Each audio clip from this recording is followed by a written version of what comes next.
Q&A, karena setiap pertanyaan selalu ada jawaban. Dipandu oleh Yohana Margareta.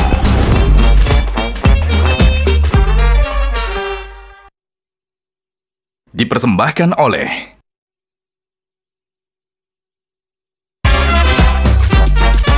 Panelis kita hari ini. Salam 6 agama. Ini saya pertanyakan gitu ya. Menurut saya itu sesuatu yang nggak perlu. Bagaimana Prof sebenarnya Islam memandang hubungan antara dua agama? Prof suka sepak bola, klub mana yang jadi favorit? Bahwa non-muslim itu tidak membaca Al-Quran, yang mereka baca adalah kita, perilaku kita. Hampir alat-alat musik saya bisa mainkan. Sampai sekarang hobi main gitar ya. Saya pernah menjadi pengiring band. Toleransi itu bukan diseminarkan, bukan diceramahkan ya. Bagi saya toleransi itu untuk dipraktekkan, diamalkan. Jangan mengajarkan agama kepada anak-anak kecil kita, tapi penuh dengan perbedaan, penuh kebencian.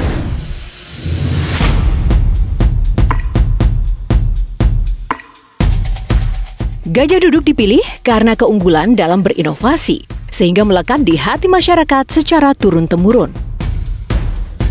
Perkembangan sarung sedemikian pesatnya, hingga sekarang tidak hanya digunakan pria sebagai outfitnya, tapi juga wanita di segala suasana. Sarung Gajah Duduk menawarkan kenyamanan yang sesungguhnya. Gajah Duduk hadir di setiap momen terbaik Anda. Sesuai dengan tagline kita, sarung Gajah Duduk adalah legenda Nusantara. Sarung adalah budaya kita, sarung adalah Indonesia.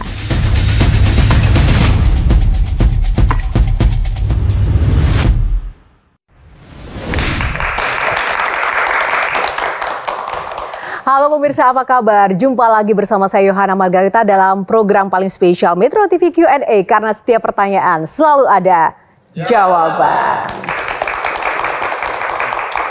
Terima kasih kepada pemirsa yang sudah setia menonton Q&A pada malam hari ini, dan terima kasih juga kepada penonton yang sudah hadir di studio. Dan tak lupa kami juga akan menghadirkan sosok bintang tamu Q&A malam ini. Ia adalah sosok yang bisa membuat kita merasa adem, damai, dan pastinya menambah keimanan dan juga wawasan bagi pendengarnya. Ia seorang tokoh agama yang menjunjung tinggi nilai toleransi antar umat beragama, yang kini menjadi Menteri Agama Republik Indonesia. Sosok tokoh agama sekaligus imam besar yang dikenal dengan pemikirannya yang luas dan moderat ialah Profesor Dr. Kiai Haji Nasaruddin Umar, pria kelahiran Ujung Bone, Sulawesi Selatan 23 Juni 1959 tersebut berangkat dari lulusan IAIN Alauddin Ujung Pandang dan menjadikannya sarjana muda pada 1980 dan sarjana teladan pada 1984. Lalu ia melanjutkan pendidikan S2 dan S3 di IAIN Syarif Hidayatullah Jakarta hingga meraih gelar guru besar bidang tafsir di UIN Syarif Hidayatullah pada 2002. Ia sempat menjalani studi doktor program PhD di Universitas McGill, Montreal, Kanada pada 1993 hingga 1994, program PhD di Universitas Leiden, Belanda pada 1994 hingga 1995, dan sandwich program di Paris University, Prancis. Ia juga merupakan pendiri organisasi lintas agama untuk masyarakat dialog antar umat beragama pada 1983.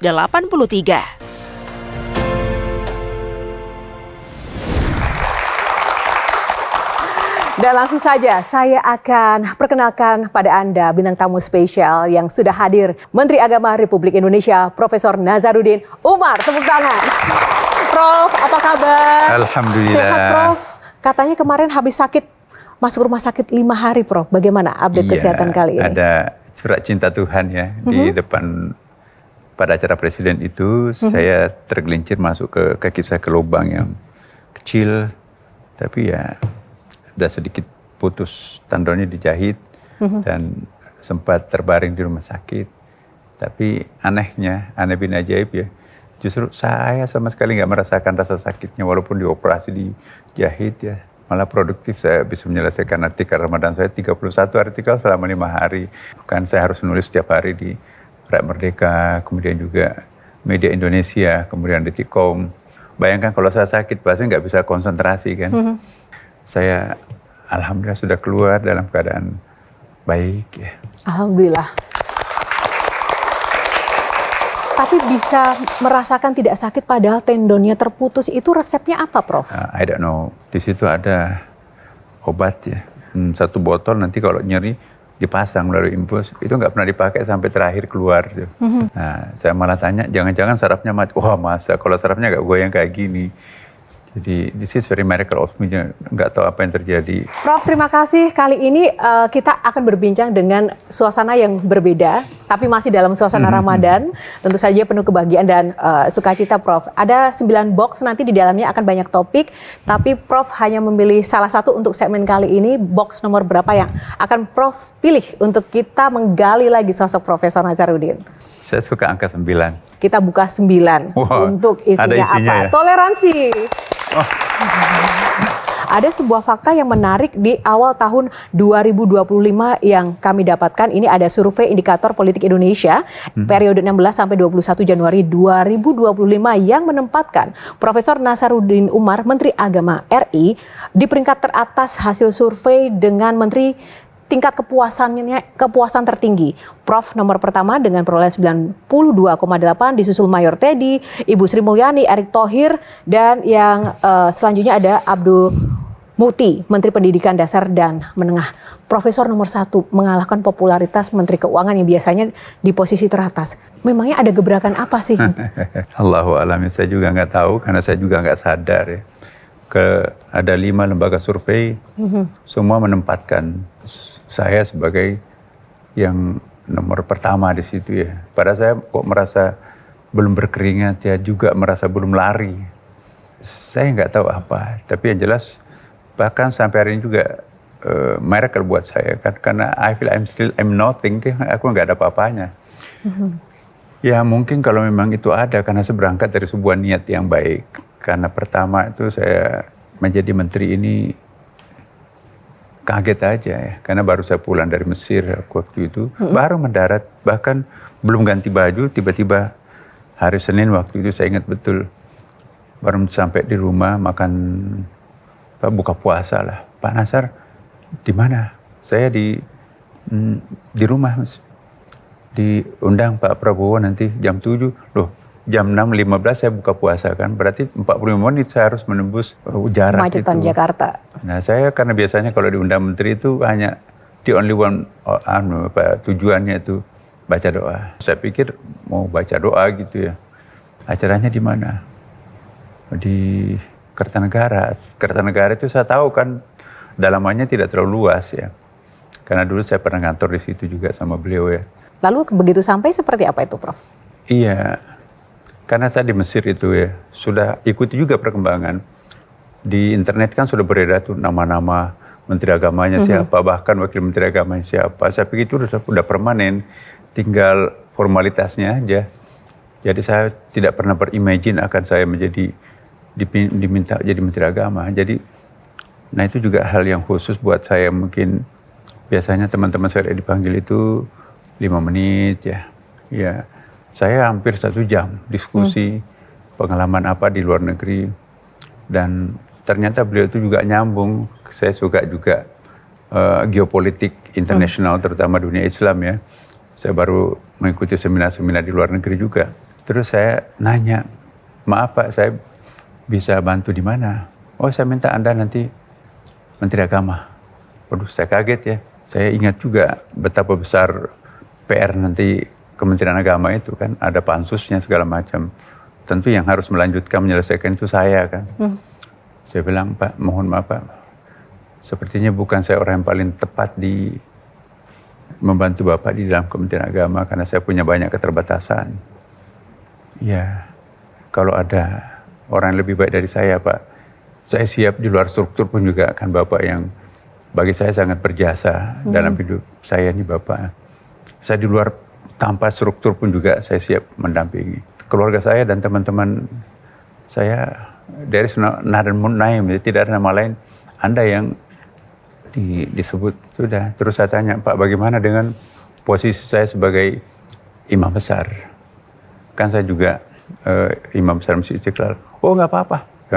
Saya ingat di ruangan itu ada Pak Dasko juga di sudut ya. Pak Dasko, coba carikan cara bagaimana regulasinya nanti Pak Nasr tetap sebagai imam besar dan juga sebagai Menteri Agama dirangkap. Artinya menjadi Menteri Agama ini menjadi sebuah maknanya bagi Bapak apa? Suatu beban, tantangan atau bagaimana Pak? Life is the challenge ya. Hidup itu adalah sebuah tantangan ya. Jadi saya suka tantangan. Karena tantangan itu bagi saya itu adalah sebuah batu loncatan untuk naik. Di mana ada ujian, di situ pasti ada janji kenaikan kelas. Jadi tanpa ada ujian jangan berharap ada kenaikan kelas. Saya anggap tantangan ujian itu sama, menantang kita untuk mengupgrade kita. Paus Fransiskus sekarang kan sakit, Prof. Dia masuk rumah sakit, proses hari yang sama juga masuk rumah sakit. Apa itu, kontak batin atau gimana? Allahu a'lam.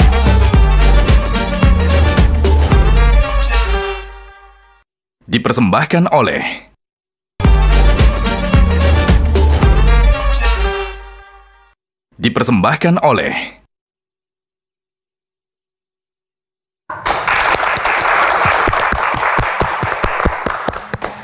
Kembali di Q&A pemirsa, masih bersama Menteri Agama Republik Indonesia, Bapak Profesor Nasaruddin Umar. Tepuk tangan untuk Pak. Dan tentu saja kita berikan tepuk tangan yang paling meriah untuk panelis yang sudah hadir di Q&A malam ini. Tepuk tangan untuk Seni, Shirley, Anahita, Mas Davi Khalid, dan jurnalis kesayangan saya Bang Abdul Kohar. Kita masih ingin berbincang dengan box toleransi. Di segmen sebelumnya saya sempat menyampaikan bahwa ada satu hal yang memang membuat masyarakat seluruh dunia, tidak hanya Indonesia, itu terkesan dengan sosok Pak Nasaruddin Umar ketika Paus Fransiskus datang ke Indonesia. Nah, kita akan lihat momen apa sih yang sangat berkesan, bahkan itu viral sampai ke mancanegara. Ini dia. Prof, secara spontan waktu itu di video saya lihat Profesor langsung mencium dahi Paus Fransiskus dan Paus juga langsung mencium tangan Prof. Itu seperti apa sih suasananya kenapa Prof langsung melakukan hal itu, Prof? Ya, dia ketika saya berkomunikasi dengan bahasa Inggris ya, dia nggak respon dengan begitu baik. Tapi saya pernah mendapatkan informasi dia pernah lama di Timur Tengah. Dan saya coba respon beliau dengan bahasa Arab, malah hidup ya. Dia pegang tangan saya, nggak mau lepas gitu. Jadi orang mau jabat tangan, nggak ada waktu karena pegang tangan saya rata-rata tangan kanannya beliau kan. Jadi saya ingat ya, orang mewakafkan hidupnya sekian lama ya, umurnya sekian untuk kemanusiaan ya. Yang saya ingat pada itu bapak saya juga kan, mewakafkan hidupnya sebagai guru SD di kampung, mengajar satu sekolah 6 kelas, 100-an orang muridnya hanya sendiri.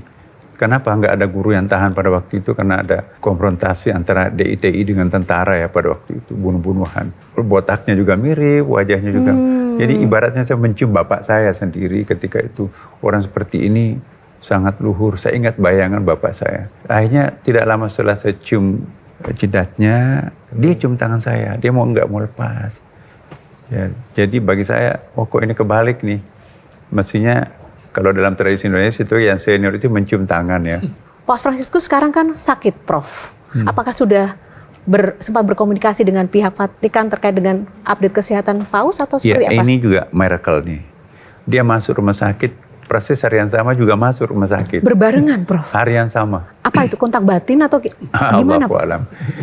Jadi begitu saya masuk rumah sakit, yang membesuk saya itu kan teman-teman dari Monsinyur dari Katolik, dari katedral datang.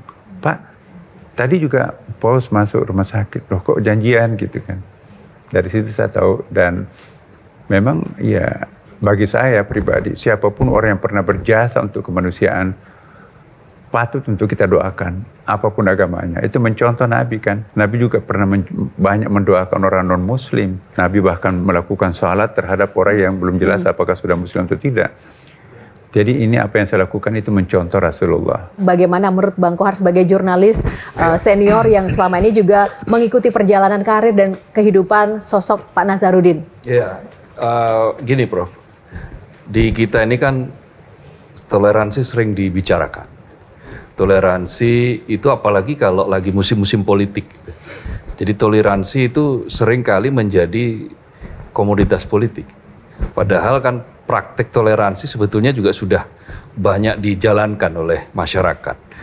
Nah, lalu akhirnya justru yang terjadi kan muncul gesekan-gesekan. Nah, relevansinya untuk saat ini seperti apa?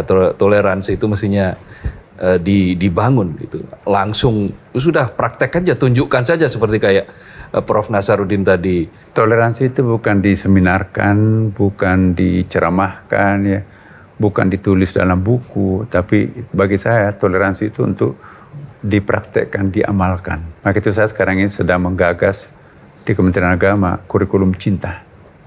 Apa yang kami masukkan kurikulum cinta? Pokoknya mengajarkan agama apapun, agama Islam, agama Kristen, agama Katolik, Hindu, Buddha, Konghucu, harus mengajarkan agama itu dengan cinta. Jangan mengajarkan agama kepada anak-anak kecil kita, tapi penuh dengan perbedaan, penuh kebencian.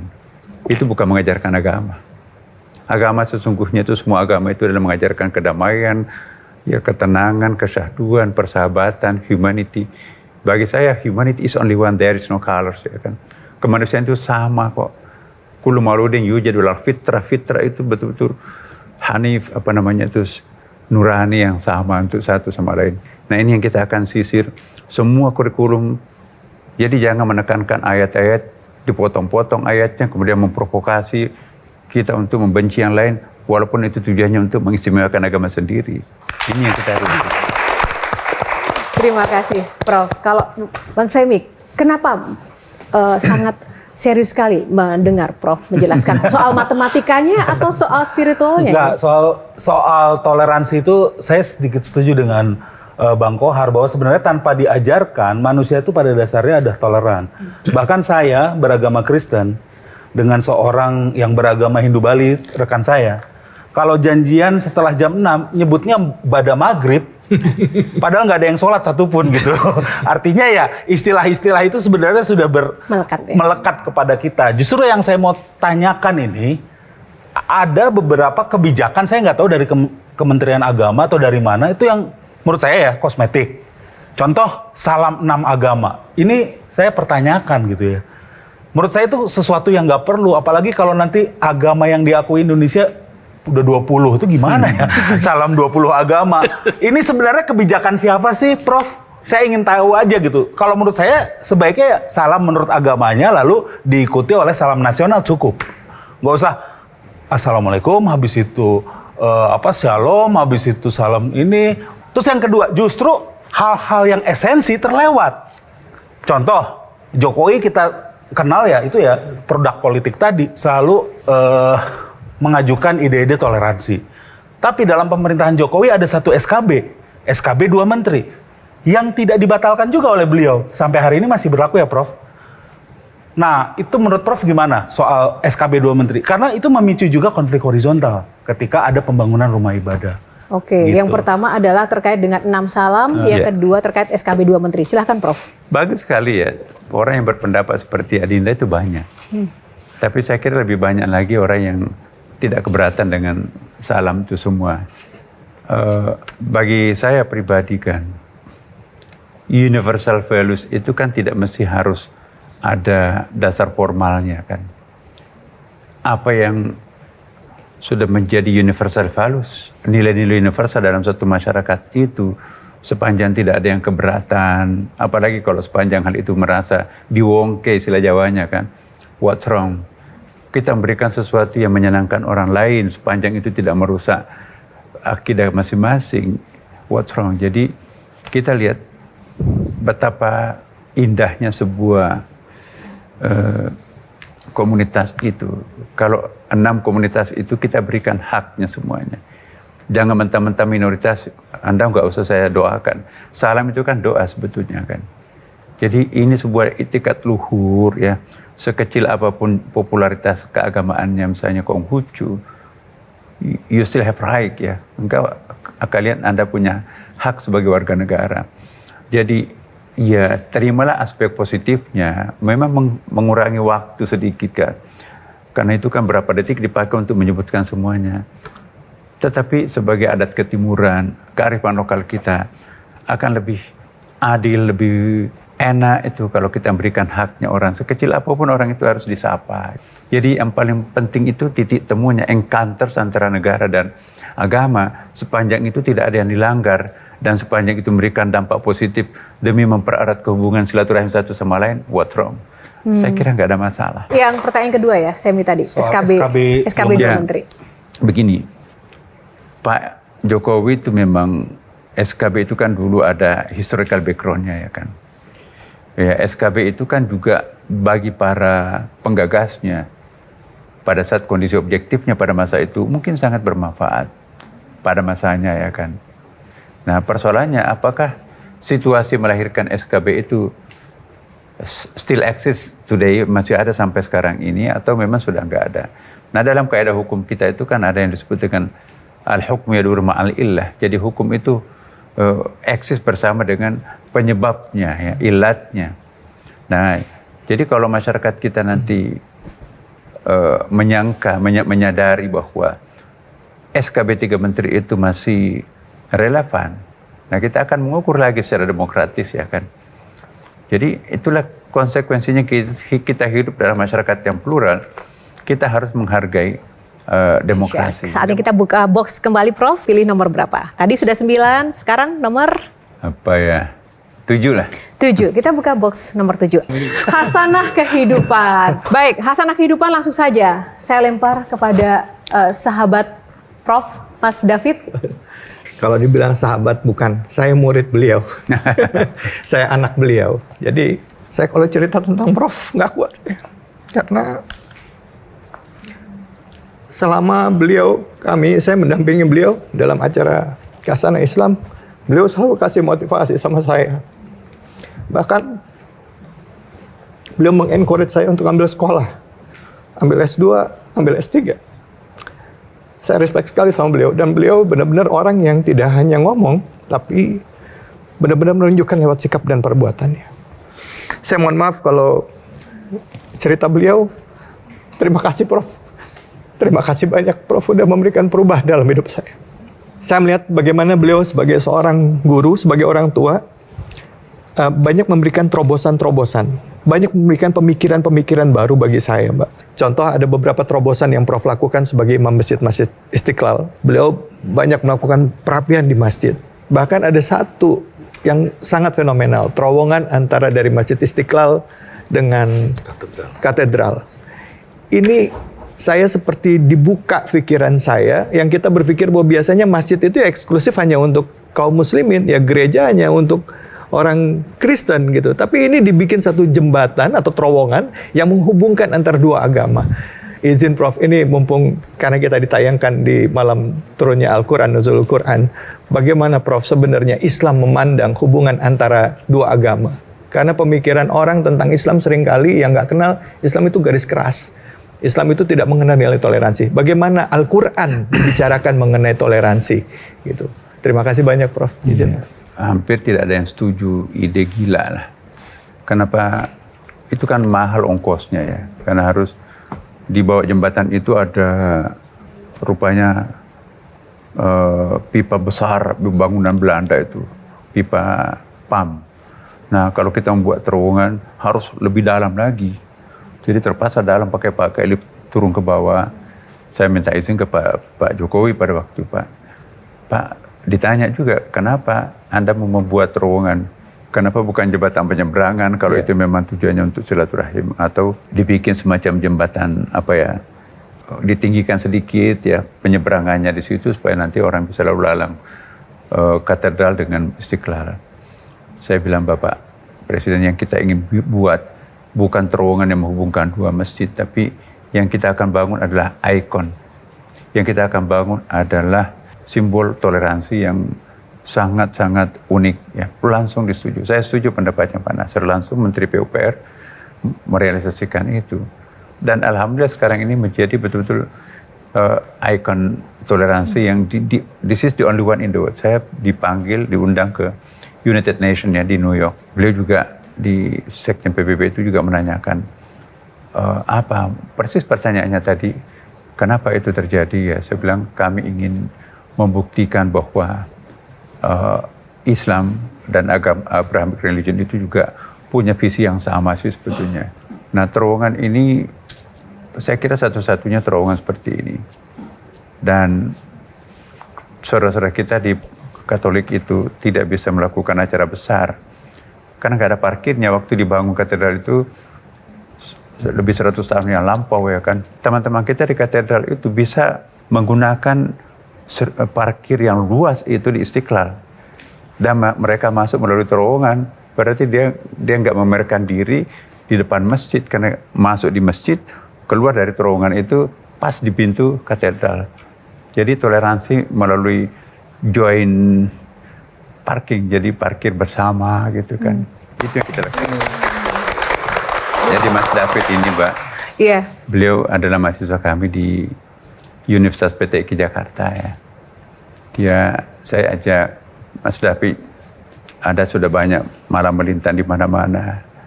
Lebih Anda ambil S2-nya di PTIK supaya Anda lebih wise, Anda diperlukan. Jadi sudah banyak orang pintar, tapi kita perlukan sekarang orang arif. Tidak semua orang pintar itu arif, tapi insya Allah semua orang arif itu pintar. Teman-teman kita di katedral itu bisa menggunakan parkir yang luas itu di Istiqlal.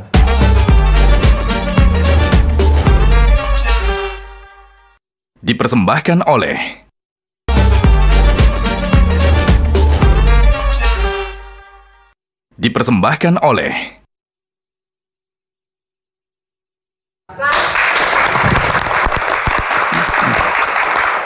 Kembali di Q&A masih bersama Profesor Nasaruddin Umar, Menteri Agama Republik Indonesia. Kalau Sherly seperti apa? Saya izin bertanya, kalau boleh Sherly sedikit cerita, sebetulnya kan salah satu alasan kenapa intoleransi itu sering sekali terjadi karena mispersepsinya kita, khususnya anak muda ya Prof.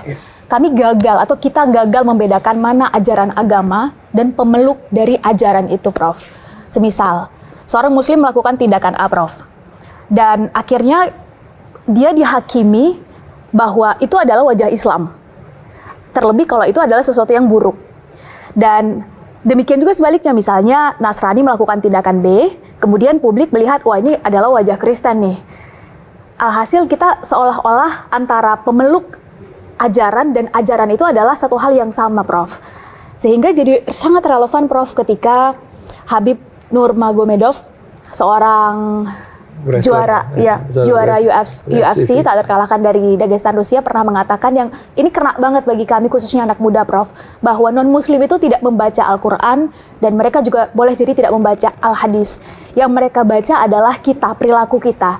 Maka jadilah cerminan wajah Islam yang baik. Nah, menurut Prof bagaimana ketika hari ini yang terjadi justru ikonnya sudah ada, ketika itu sudah menjadi simbol bahwa Indonesia adalah negara yang toleran misalnya. Tapi ternyata di akar rumput nggak terjadi demikian karena adanya mispersepsi dan gagalnya kita membedakan dua hal tadi, Prof. Orang Islam membaca hanya perilaku Kristennya, tapi tidak membaca esensi kitab sucinya. Sama. Jadi saya kira ya, konsep kami sekarang ini, setiap umat beragama itu harus mendalami kitab sucinya benar-benar. Makin dalam kita mendalami kitab suci setiap agama kita masing-masing, pasti kita akan semakin toleran. Jadi kalau ada orang yang suka nyalain orang atas nama agama, menandakan diri itu masih harus belajar.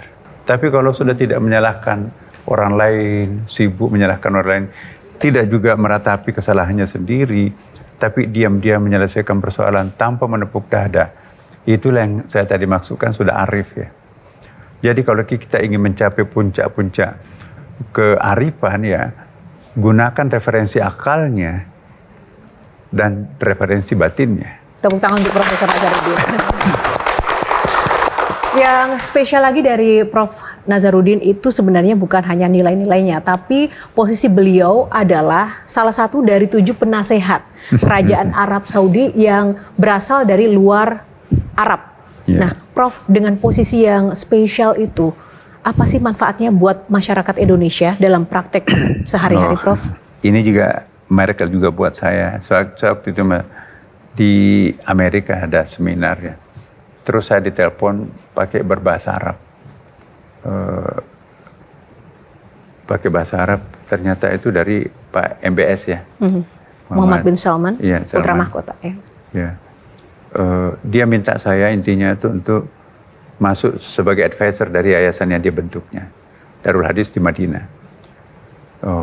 Saya nggak tahu siapa nelpon saya kan. Man anta, siapa anda? Where are you know? Aina anta? Ana fi Amerika. Saya di Amerika ini. Dia rubah bahasa Inggris.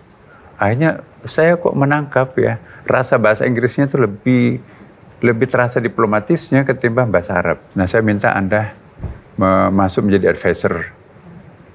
Tentu saya tanya, why me? How do you know me?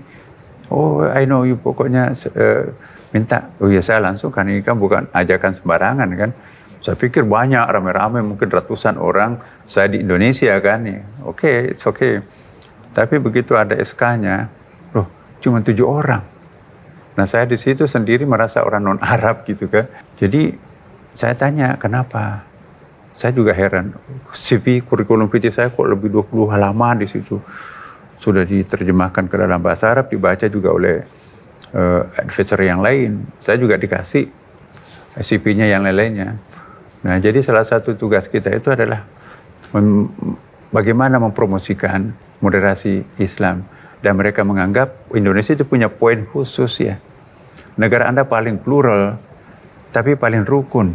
Kalau dari sisi manfaat menjadi penasihat kerajaan Arab Saudi untuk aspek haji, gimana Prof? Misalnya meningkatkan kuota haji atau mungkin penurunan biaya haji, itu ada Prof? Saya kira ada, karena begini. Dalam sejarah Indonesia tidak pernah biaya haji itu turun. Selalu naik, maka itu ONH, ongkos naik haji kan. Naik terus. Naik. Baru kali ini dalam sejarah terjadi penurunan biaya haji. Kenapa? Karena kami tahu bahwa kendala-kendala kemahalan itu kami cut ya. Dulu orang beli hotel di Mekah Madinah itu di tangan ketiga. Karena tangan pertamanya punya hotel, terus di situ ada semacam maklarnya ya, dari ya mungkin juga dari tokoh-tokoh masyarakat Arab ya. Nah, kemudian juga ada orang Indonesia menjadi perantara kita itu juga ya. Nah, itu kan berapa kali jualan itu, namanya tangan ketiga kan pasti banyak untung. Nah, saya bisa masuk ke tangan pertama. Kenapa nggak diganggu oleh tokoh-tokoh lokal setempat? Wah, ini jangan coba-coba berdebat dengan Menteri Agama Indonesia. Dia adalah one of the 7 advisor of the king ya kan. Satu di antara 7 penasihat MBS di dalam yayasannya kan. Jadi saya rasakan itu. Ya. Nah, kalau yang satu ini gimana, Prof? Saya tidak ingin mengatakan bahwa itu penghuni neraka, itu prerogatifnya Tuhan itu.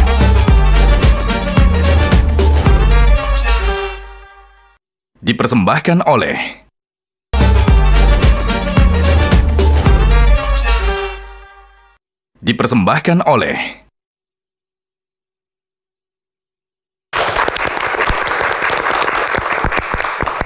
Sebelum kita buka box kembali ya Prof, ada hal yang ingin saya tanyakan ke Prof dengan gambar yang ingin saya tunjukkan. Saya minta 3 kata atau komentar Prof tentang sosok-sosok yang nanti akan kami tampilkan. Kita mulai satu persatu. Siap ya Prof? Boleh 3 kata terkait sosok yang satu ini Prof, Habib Jafar.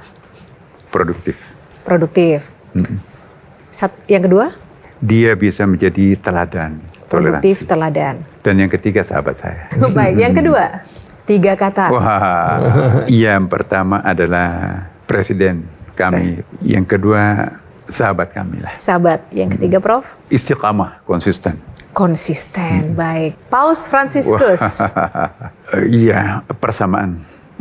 Jadi sama-sama ingin menyalakan lilin di dalam kegelapan. Yang kedua adalah rela mengorbankan kepentingan subjektifnya untuk kepentingan objektif masyarakat.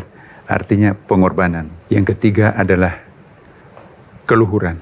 Oke, baik. Selanjutnya, nah kalau yang satu ini gimana Prof? 3 kata saja. Perlu mendapatkan pencerahan. Beliau adalah orang banyak dimusuhi orang. Power struggle. Jadi struggling. Jadi ada subjektivitas menonjol di situ. Saya tidak ingin mengatakan bahwa itu penghuni neraka, itu prerogatifnya Tuhan itu kan. Ya, pemimpin lain juga pernah punya alasan seperti itu, tapi tidak melakukan hal yang sama yang dilakukan. Oke, baik. Prof, ingin buka box nomor berapa kali ini? 3. Kita buka box nomor 3. Melawan lupa. Langsung saja untuk box melawan lupa ini, Bang Kohar. Silahkan Bang Kohar. Ya, Prof kan santri, artinya pernah hidup dalam pesantren. Dan ada aturan yang tidak tulis bahwa seorang santri itu yang pertama selain toleran pasti ya, cerdas, tapi harus lucu gitu. Nah, tapi saya tidak melihat Prof Nasaruddin itu punya pernah berkomedi itu, atau memang karena pendapat Prof soal selera humor gitu. Nah, lalu kedua, Prof tadi kan bilang biasa main tenis. Prof suka sepak bola nggak sih? Kalau misalnya suka sepak bola itu klub mana yang jadi favorit? Sebenarnya kan kayak Gus Mus itu juga suka sepak bola, Gus Dur apalagi. Nah yang ketiga ini masih hobi juga musik gitu. Prof terkategori seperti apa? Apakah seperti beberapa tokoh-tokoh santri yang nyeleneh begitu? Jadi misalnya kayak Kiai Haji Ahmad Siddiq, mantan almarhum yang pernah memimpin NU, Rois Am NU, itu ternyata mengoleksi Michael Jackson, musik-musiknya Michael Jackson. Nah, apakah model kayak seperti itu atau model kayak Gus Dur yang suka Umi Kulsum atau model kayak Pak A.R. Fahrudin yang menyukai keroncong gitu? Silakan Prof. Setiap orang memiliki dirinya sendiri. This is me, inilah saya. Tidak boleh kita mengcopy paste kepribadian orang. Itu nanti akan melahirkan hipokrit dan kontradiksi dalam batin. Nah, kalau saya sih bukan berarti saya nggak bisa seperti itu ya. Mungkin hanya publik men-shoot pada saat ketika saya sedang tampil di dalam acara-acara keagamaan. Karena saya yakin betul bahwa kullu ma kharaja minal qalb waqa'a fil qalb. Segala sesuatu yang keluar dari lubuk hati yang paling dalam, maka itulah nanti yang akan menembus batin orang. Profesi saya dosen, guru, mubalik. Target saya adalah menembus batin orang. Nah, ada hadis Nabi, orang yang suka ketawa terbahak-bahak akan dicabut berkah wajahnya. Berarti nggak ada kewibawaan. Wajah yang tidak berwibawa tidak bisa menembus batin. Suatu saat Rasulullah melewati di sudut jalan itu tukang lawak. Nah, ketawa semua dipimpin oleh tukang ketawanya di situ. Nabi tiba-tiba berhenti. Hai kalian, kenapa seperti mabuk ketawanya? Seandainya kalian tahu apa yang saya tahu, pasti akan Anda lebih banyak menangis daripada ketawa. Ingat akhirat, ingat jembatan Siratal Mustaqim, melintas 1000 tahun mendaki, 1000 tahun mendatar, 1000 tahun turun, melintas di atas neraka jahanam. Ingat malaikat memeriksa surat amal kita.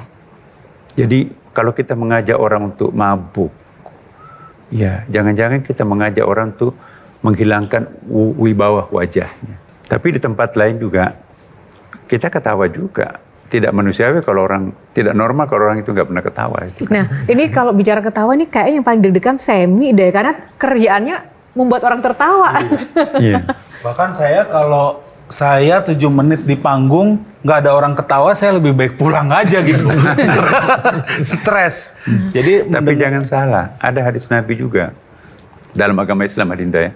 Al-basyasyatu sunnatun. Ketawa kecil, tersenyum simpul itu sunat. Yang terlarang itu sampai keluar air matanya, ketawa, terbahak-bahak. Nah, kemudian selanjutnya olahraga dan musik. Olahraga, atletis, senam. Dulu main karate saya, Black Panther malah. Ini masih ada bekas-bekasnya. Main bola, sekarang main tenis sampai hari ini. Kemudian musik ya. Saya dulu hobi ya. Hampir alat-alat musik saya bisa mainkan. Sampai sekarang hobi main gitar ya, main piano. Dulu di pesantren itu saya pernah menjadi pengiring band gitu kan. Jadi koleksi-koleksi ya macam-macam juga ya. Saya suka alat-alat musik. Karena seni itu penting dalam Islam ya. Dalam bukunya Ihya Ulumuddin Imam Al-Ghazali, orang yang tidak memiliki rasa seni, dia khawatirkan hatinya kering. Setiap Idul Fitri, Nabi mengundang artis untuk bernyanyi di masjid lengkap dengan alat-alatnya. Itu hadis Bukhari Muslim loh. Istrinya Aisyah suka mengundang artis bernyanyi di rumahnya. Ditegur oleh Abu Bakar. Kenapa beraninya bernyanyi di rumahnya Rasulullah? Keluar Nabi dari sahabatnya. Biarkan dia Abu Bakar. Karena ini adalah hari raya Id. Jadi Nabi atletis juga. Jadi saya mencontoh Nabi. Tapi Prof sendiri ada artis atau musisi favorit nggak? Iya adalah. Siapa Prof? Boleh tahu nggak? Iya, saya suka yang punya memberikan nilai tambah buat saya. Favorit saya Ebit, ya kan, Bimbo. Kemudian dari lagu-lagu Arab itu ada beberapa artis-artis. Mas David. Ya, ya kalau saya justru sebenarnya tertarik melihat Prof gitu ya, bagaimana beliau ini selalu memberikan breakthrough pada saat ada di mana beliau selalu kasih breakthrough. Di Imam Besar bikin terobosan, di Kementerian Agama juga terobosan baru berapa hari sudah menurunkan ongkos haji gitu ya. Saya ingat ada satu kisah di mana Prof ini kan awal ini di pesantren di Indonesia. Lalu Prof akhirnya dapat kesempatan sekolah ke Amerika. Biasanya orang yang belajar di Indonesia, belajar agama, karena kita mayoritas Muslim, pola pikir kita ada perasaan, ya kita majority. Nah, apa Prof pada pengalaman selama Prof di Amerika belajar yang akhirnya mungkin bisa menambah wawasan khasanah dalam konsep pemahaman toleransi. Soalnya saya banyak dengar kisah dari beliau tentang orang di Amerika itu berpikiran sempit tentang Islam awalnya karena tidak tahu. Waktu dulu pertama ke Kanada ya, bulan Agustus itu ada celebration penerimaan santri mahasiswa baru, musim panas kan. Di lapangan terbuka ya, di depan kampus itu. Saya dulu di McGill. Push, berguling-guling, berciuman di depan publik itu. Bagi saya itu sangat-sangat aneh. Ada kawan saya Mbak, satu selalu pakai peci dari pesantren Jawa Tengah tuh. 3 bulan saya nggak tahan di sini Pak. Melihat pemandangan seperti ini. Pulang dia, padahal beasiswa kan. Negara apaan nih kita mau belajar Islam di sini? Nah, profesor pengajar Quran habis makan, makanannya juga makan babi. Habis itu minum alkohol. Kaget juga. Orang ngajar bahasa Arab, mengajar Quran, makanannya babi dan seterusnya. Ini yang kontradiksi buat saya.